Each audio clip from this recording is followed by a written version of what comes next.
அன்பார்ந்த பெரியவர்களே, தாய்மார்களே, அன்புக்குரிய சகோதர சகோதரிகளே, ஒரு பெரிய எழுச்சியோடு நம்முடைய அப்பநாய்க்கம்பாளையத்தில் நின்று கொண்டிருக்கின்றோம்.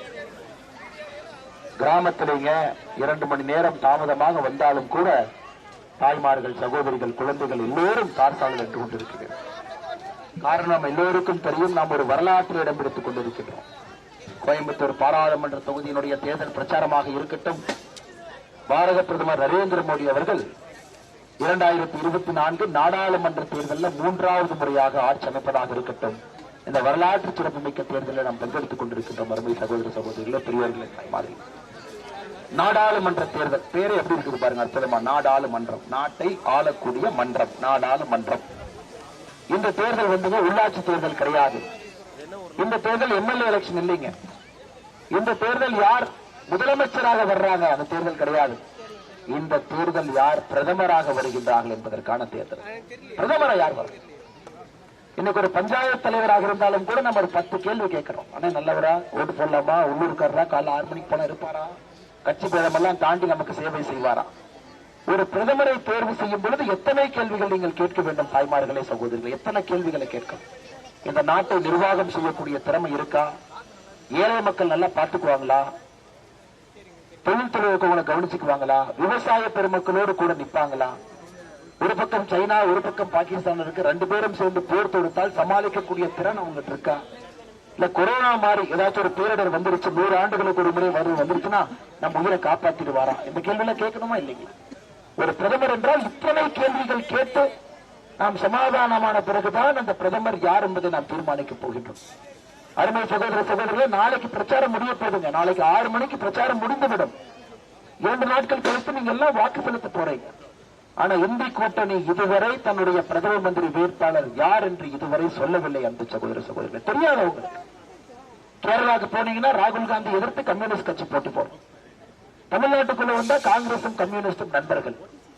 வெஸ்ட் பெங்காலுக்கு போங்க, காங்கிரசும் மம்தா பானர்ஜி எதிர்த்து போட்டி போடுவாங்க. டெல்லிக்கு வாங்க, இவங்க எல்லாம் நண்பர்கள். கேட்டா கூட்டணிங்கிறாங்க. இந்த கூட்டணி எப்படிங்க இந்தியாவை ஆட்சி பண்ணும்? ஒரே ஒரு உதாரணம் சொல்றேங்க. இந்தி கூட்டணியில கர்நாடகால காங்கிரஸ் இருக்கு, தமிழ்நாட்டுல திமுக முதலமைச்சர் ஸ்டாலின் ஐயா இருக்கிறாங்க. 2018 இருந்து 23 வரை தமிழகத்திற்கு வர வேண்டிய காவிரி நீர் ஒரு சொட்டு குறையாம வந்துகிட்டு இருந்துச்சுங்க ஐயா, இல்லைங்களா? ஒரு சொட்டு குறையாம வந்துச்சு. பாரதிய ஜனதா கட்சியினுடைய ஆட்சி இருந்துச்சு. எப்பொழுது அங்க காங்கிரஸ் ஆட்சி வந்ததோ அதே இந்தி கூட்டணியில கடந்த 2 ஆண்டுகளாக பிரச்சனை. ஒரு 2 மாநிலங்களுக்கு இருக்கக்கூடிய தண்ணி பிரச்சனை இவங்களால தீர்க்க முடியல. இவர்கள் நாட்டை ஆள வேண்டும் என்று நினைக்கின்றார்கள். நீங்களே சொல்லுங்க, நியாயம் இருக்கா? நீங்களே சொல்லுங்க. கர்நாடகாவிலே காங்கிரஸ், தமிழ்நாட்டில் திமுக, கேட்ட 2 பேரும் இந்தி கூட்டணி. ஆனா 2 மாநிலங்களுக்கு இடையே தண்ணி பிரச்சனை இருக்கிறது. அன்பு சகோதர சகோதரிகளை, அதனால் நாம் தெளிவாக இருக்க வேண்டும். இந்த நாடாளுமன்ற தேர்தல் என்பது பிரதமர் யார் என்பதற்கான தேர்தல். பிரதமர் நாற்காலிக்கு தகுதி உங்களுக்கும் தெரியும், எனக்கும் தெரியும், எல்லோருக்கும் தெரியும். ஒரே ஒரு மனிதனுக்கு மட்டும்தான் அந்த தகுதி இருக்கு. பாரத பிரதமர் நரேந்திர மோடி அவர்களுக்கு மட்டும்தான் அந்த தகுதி இருக்குது. அந்த சகோதர சகோதரி, 2014 நீங்க இந்தியாவுடைய தலைவன் அனுப்பிச்சு வச்சீங்க. 2024 உலகத்தினுடைய தலைவனாக உங்கள் முன்னால் நாங்கள் நிறுத்தி இருக்கின்றோம். உலக நாடுகள் இருக்கக்கூடிய தலைவர்களுக்கெல்லாம் தலைவன் மோடி. ரஷ்யா உக்ரைன் சண்டையா, மோடி போன் பண்ணி சொன்னா சண்டையை நிறுத்துவாங்க. 23,000 மாணவ செல்வங்கள் தமிழகத்துல 2,398 பேர் ஒரு கீரை இல்லாம கொண்டு வந்து சேர்த்திருக்கிறோம். இதெல்லாம் மோடி என்கின்ற மனிதனுக்கு இருக்கக்கூடிய மரியாதை. ஒரு போன் கால் எடுத்து பேசினாங்க, உலக தலைவர்கள் மதிக்கிறாங்க. 2014 உலகத்தினுடைய 11வது பெரிய பொருளாதார நாடாக இருந்தோம். என்ற சகோதர சகோதரிகளே, இன்று உலகத்தினுடைய 5வது பெரிய பொருளாதார நாடாக உயர்ந்திருக்கின்றோம். சாதனை இல்லைங்களா? சாதனை இல்லைங்களா? 45 லட்சம் விவசாய பெருமக்களுக்கு தமிழகத்துல 6,000 ரூபாய் வருடம் வங்கி கணக்கு கொடுக்கிறோம் கௌரவ நிதியாக. இதுவரை 30,000 ரூபாய் வங்கி கணக்கு போயிருக்கு. சாதனை இல்லைங்களா? பட்டி தொட்டி எல்லாம் சொட்டு நீர் பாசனம் 85% மானியத்தோடு வந்திருக்கு. சாதனை இல்லைங்களா? மண்வள அடையாள அட்டை வந்திருக்கு. சாதனை இல்லைங்களா? கொரோனா காலகட்டத்தில் 226 கோடி டோஸ் ஊசிங்க, தடுப்பூசிங்க, கொரோனா தடுப்பூசி இலவசமாக வீட்டு பக்கத்தில் இருக்கக்கூடிய ஆரம்ப சுகாதார நிலையத்துக்கு மோடியை அனுப்பி வச்சார். சாதனை இல்லைங்களா? நன்றாக சிந்திக்க வேண்டும். அன்பு சகோதர சகோதரிகளை, இத்தனை சாதனைகளை செய்துவிட்டு ஒரு தனிப்பெரும் மனிதனாக தன்னுடைய வாழ்க்கை முழுவதுமே இந்திய மக்களுக்காக அர்ப்பணித்து தன்னுடைய தாய் இறந்த பொழுது கூட 2 மணி நேரம் ஈமச்சடங்குக்கு சென்ற மோடி எங்கே? மோடியை பற்றி தவறாக பேசக்கூடிய அரசியல் கட்சி தலைவர்களே, இன்னைக்கு மோடி ஐயாவை பத்தி யாரெல்லாம் பேசுறது விவசாயம் எல்லாம் போச்சு. இந்த சுண்டக்காய் உதயநிதி ஸ்டாலின் பேசுறாரு, எப்படிங்க பார்த்துக்க முடியும்? 1950 பிறந்த தன்னுடைய வாழ்க்கை முழுவதும் மக்களுக்காக அர்ப்பணித்து 23 ஆண்டுகள் தொடர்ச்சியாக ஒரு மாநிலத்தினுடைய முதலமைச்சராக, இந்தியாவுடைய பிரதமராக 23 ஆண்டுகள் தொடர்ச்சியாக இருக்கக்கூடிய மனிதன் எங்கே? அமெரிக்க ஜனாதிபதியாக இருந்தாலும் மோடியை பார்த்து மோடி ஒரு செல்ஃபி எடுத்துக்கலாமான்னு கேட்கிறான். இந்த மனிதன் எங்கே? கலைஞர் கருணாநிதி அவருடைய பேரன் என்கின்ற ஒரே ஒரு தகுதியை வைத்துக் கொண்டு அவங்க பேசுறாங்க. தமிழ்நாடு முழுவதும் பாருங்க அன்பு சகோதர சகோதரிகளை, எதற்காக இங்க நின்று கொண்டிருக்கின்றோம்? ஒரு பாரதிய ஜனதா கட்சி இஸ்லாமியர்களுக்கு எதிரி. அடல் பிகாரி வாஜ்பாய் அவருக்கு ஒரே ஒரு வாய்ப்பு கிடைச்சது. யாரை இந்திய ஜனாதிபதியாக நியமிக்க வேண்டும் என்று ஒரே ஒரு வாய்ப்பு கிடைத்த பொழுது அந்த ஒரு வாய்ப்பையும் கூட இஸ்லாமியர் APJ அப்துல் கலாம் ஐயாவுக்கு கொடுத்தார்கள். இரண்டாவது முறை அவருக்கு பதவியை நீட்டிக்க செய்ய வேண்டும் என்று சொன்ன பொழுது கலைஞர் கருணாநிதி அவர்கள் எதிர்த்தார். கலாம் என்றால் கழகம் என்று சொன்னார். பாரதிய ஜனதா கட்சி பட்டியலின மக்களுக்கு எதிரிங்களாமா? என்ன அநியாயம் பாருங்க. 76 பேர் நம்ம கேபினெட்ல இருக்கிறாங்க. 76 பேர் மத்திய அமைச்சர்கள், 11 மத்திய அமைச்சர்கள் பெண்கள், 12 மத்திய அமைச்சர்கள் பட்டியலின சகோதர சகோதரிகள், 27 அமைச்சர்கள் பிற்படுத்தப்பட்ட வகுப்பை சார்ந்தவர். நீ சமூக நீதி இல்லைங்களா? நீங்களே சொல்லுங்க தாய்மார்கள். 76 பேர் இதுவரை இந்திய அரசியல் வரலாற்றுல 12 அமைச்சர்கள் பட்டியலின சகோதர சகோதரிகள் 12 பேர் இருக்கிற சரித்திரம் இருக்குங்களா?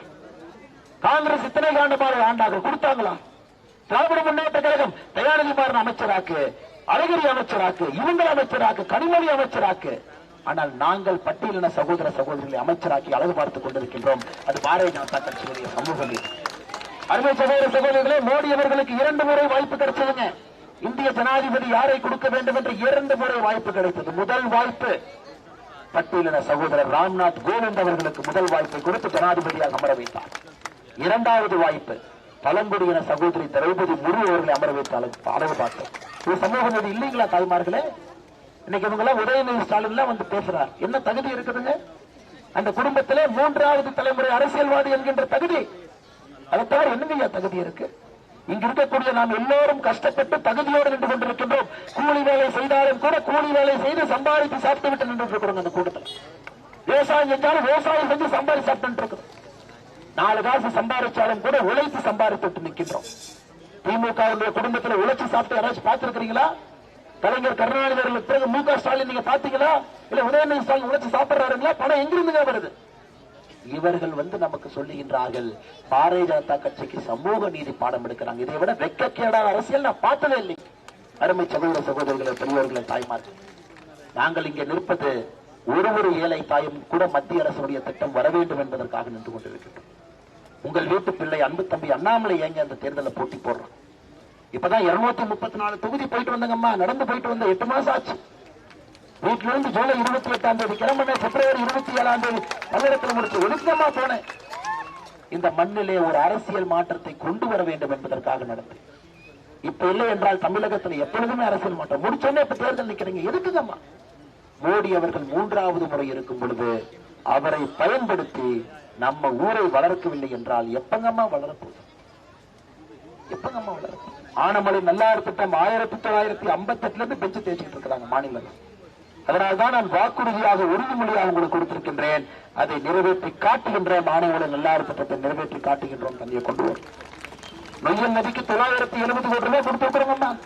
இதற்கு நொய்யல் நதியை சுத்தப்படுத்த வேண்டும் என்ற நொய்யல் நதியில தண்ணி வந்தால் உபரி நீர் உங்களுக்கு தகமா வரும்.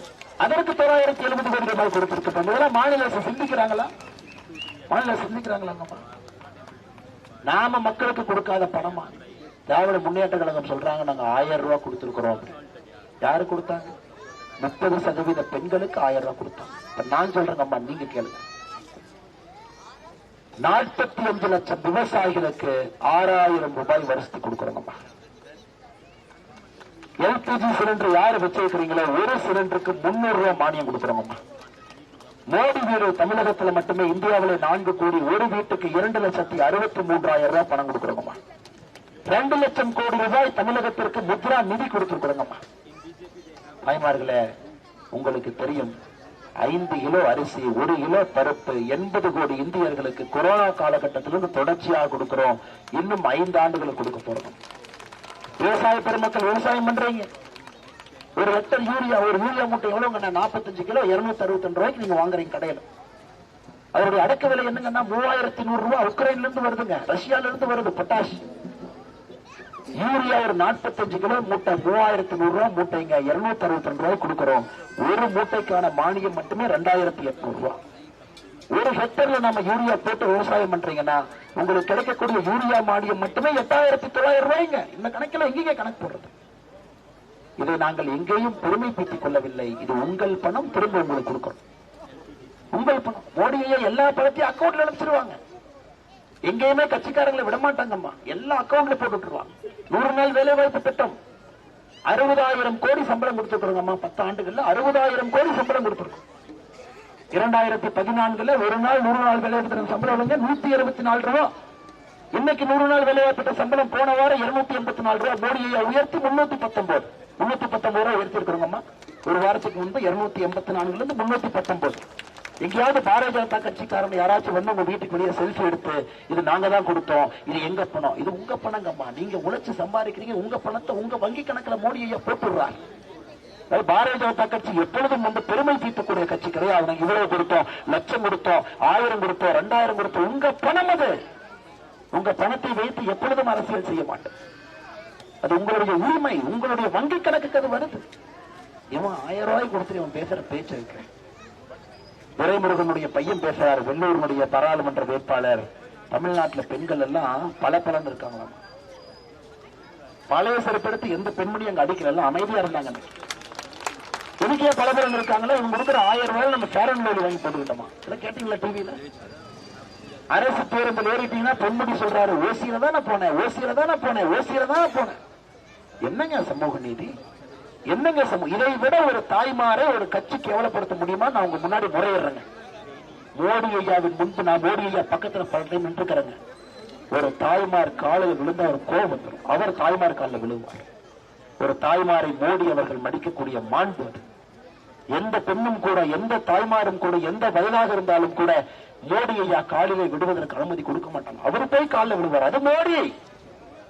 இவங்க எல்லாம் வெறும் குடும்ப ஆட்சியில இன்சியில வச்சுக்கிட்டு நமக்கு ஃபேரன் லவ்லி போட்டுக்கிட்டாங்க, ஓசியில பசங்க போறாங்கன்னு பேசுறாங்க. அதனால அருமை சகோதர சகோதரில திமுக என்கின்ற தீய சக்தியை ஒழித்து கட்ட வேண்டும், ஒழித்து கட்ட வேண்டும், ஒழித்து கட்ட வேண்டும். திமுக நீங்க புரட்சி தலைவர் இருக்கும் வரை திமுக விட்டாருங்களா? புரட்சி தலைவர் டாக்டர் எம்ஜிஆர் அவர்கள் ஆட்சியில் இருக்கும் வரை திமுக என்கின்ற கட்சியை கதவெடுத்து வெளியே வைத்திருந்தார். இன்னைக்கு நம்ம திமுகவை கொங்கு பகுதிக்குள்ள விட்டுட்டோம். உள்ளாட்சி தேர்தலை விட்டிருக்கிறோம். அருமை சகோதர சகோதரிகளை, பாராளுமன்ற தேர்தல் நீங்க தெரிந்து கொள்ள வேண்டும். ஒரு முதலமைச்சர் திமுக செய்ய மாட்டாராமா? திமுக மந்திரி செய்ய மாட்டாங்களாமா? திமுக உள்ளாட்சி தேர்தல் செய்ய மாட்டாங்களாமா? ஆனா திமுக எம்பிக்கு ஓட்டு போட்டா செஞ்சிருவாங்களாமா? இதை விட காமெடி எங்கேயாச்சும் பாத்துருக்கீங்க? முதலமைச்சரால செய்ய முடியாது, எம்பிக்கு திமுக உதயசூரியன்ல ஓட்டு போட்டா அவன் செஞ்சிருவாங்களாம். அம்மா புரிந்து கொள்ள வேண்டும், இது இந்திய பிரதமருக்கான தேர்தல். நம்ம விளையாடக்கூடாதுங்கம்மா. நாட்டினுடைய இறையாண்மையோடு விளையாடக்கூடாது, குழந்தைகளுடைய வாழ்க்கையோடு விளையாடக்கூடாது. இந்தியாவுடைய இறையாண்மை, அந்த சேர்ல உட்கார்றதுக்கு ஒரு தகுதி வேணுங்கம்மா. அந்த தகுதி என்பது சேத்துல மண்ணில பிறந்து பசியோடு இருந்து ஏழை தாயினுடைய வயிற்றிலே வளர்ந்து இந்தியா முழுவதும் சுற்றி திரிந்து ஞானம் அடைந்த நரேந்திர மோடிக்கு மட்டும்தான் அந்த தகுதி இருக்கிறதே தவிர இந்த குடும்ப கட்சியுடைய அப்பா பேர் அம்மா பேர் பற்றி வர்றவங்க யாருக்கும் அந்த தகுதி கிடையாது. அன்பு சகோதர சகோதரிகளை, தாய்மார்களை, பெரியார்கள், தாளம் பணிவன்போடு உங்களிடம் கேட்டுக்கொள்கின்றேன். இது முக்கியமான தேர்தல் அம்மா, வரலாற்று சிறப்புமிக்க தேர்தல். பாரத பிரதமர் நரேந்திர மோடி அவர்கள் 3வது முறையாக அமர வைக்கக்கூடிய தேர்தல். உங்கள் வீட்டு பிள்ளை அன்பு தம்பி அண்ணாமலை உங்கள் முன்னால் நின்று கொண்டிருக்கின்றான். சபதம் எடுத்து நின்று கொண்டிருக்கின்றான். அரசியல் மாற்றத்தை நடத்தி காட்ட முடியும், ஏழை சமுதாயத்தை முன்னேற்ற முடியும் என்று சபதம் எடுத்து உங்கள் முன்னால் நின்று கொண்டிருக்கிறார். ஐயா, உங்ககிட்ட கொடுக்குறது எங்கிட்ட அன்பு மட்டும்தான் ஐயா இருக்கு, உழைப்பு இருக்கு, அர்ப்பணிப்பு இருக்கு. உங்க குழந்தைகளை அடுத்த 25 ஆண்டுகள் நான் பாத்துக்கிறேன். இதை தவிர கொடுக்கறது எங்கிட்ட இல்லை. அன்பு எவ்வளவு கேட்டாலும் கொடுக்கின்றேன். ஆனா அடுத்த 25 வருஷம் நீங்க சொல்லுங்க, குடும்பத்தை பக்கமே போகாதீங்க, குழந்தைய பாத்துக்க, நான் பாத்துக்கிறேன். அது பாரதிய ஜனதா கட்சியினுடைய தொண்டனாக என் கடமை. அதை தாண்டி இந்த லைட் ஆஃப் பண்ணிட்டு 500 ரூபாய் கொடுக்கணும் வராதுங்க, பழக்கம் இல்லை. அதான் தவறு நினைக்கிறேன். ஒரு மனிதன் ஆடு மாடை போல் விலை பேசுவதை தவறு என்று நினைக்கின்றேன் நான். அருமை சகோதர சகோதரர்கள், எனக்கு நம்பிக்கை இருக்கிற தங்க சுரங்கத்தை கொட்டினாலும் நீங்கள் அண்ணாமலையின் பக்கம் இருப்பீர்கள். தங்கத்தை உலகத்தில் இருக்கக்கூடிய வைரத்தை வந்து நேரில் கொட்டினாலும் கூட நீங்கள் தாமரையின் பக்கம் இருப்பீர்கள் என்கின்ற போது நம்பிக்கை எனக்கு இருக்கு. அடுத்த 2 நாட்கள் அவங்க உங்களுக்கு வைக்கக்கூடிய வேண்டுகோள், எனக்காக நீங்க பிரச்சாரம் பண்ணும். எல்லா மக்கள்கிட்டையும் சொல்லும், கட்சியை தாண்டி ஊரை தாண்டி காக்கி சட்டை போட்ட உடம்புங்கம்மா, அது எனக்கு ஜாதி எல்லாம் தெரியாது. காக்கி சட்டை போட்ட பிறகு அனைவரையும் சமம் என்று பார்க்கக்கூடிய உடம்பு. காக்கி சட்டை போட்டு வாழ்ந்தவன், 10 ஆண்டு காலம் காவல்துறையில கண்ணியமாக பணியாற்றியவன். ஜாதி வட்டத்துக்குள்ள நான் போக விரும்பலை. ஆனால் அருமை சகோதர சகோதரிகளை, என்னோடு நீங்கள் நிற்க வேண்டும் என்று நான் விரும்பி கேட்டுக் கொள்கின்றேன். அடுத்த 2 நாட்கள் எனக்காக நீங்க பிரச்சாரம் எல்லா மக்கள்கிட்டையும் சொல்லணும்.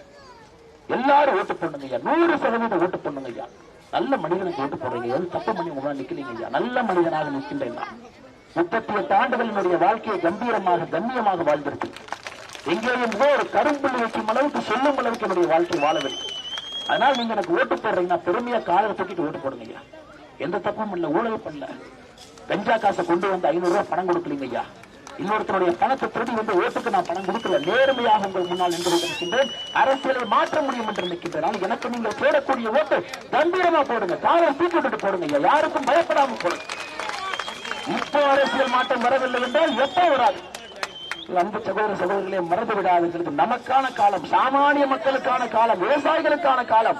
மோடியை விட்டுவிட்டார் யாரும் நமக்கு தலைவன் கிடையாது. எனக்கு தலைவன் யாரும் கிடையாது. மோடி மட்டும்தான் என்னுடைய தலைவன்.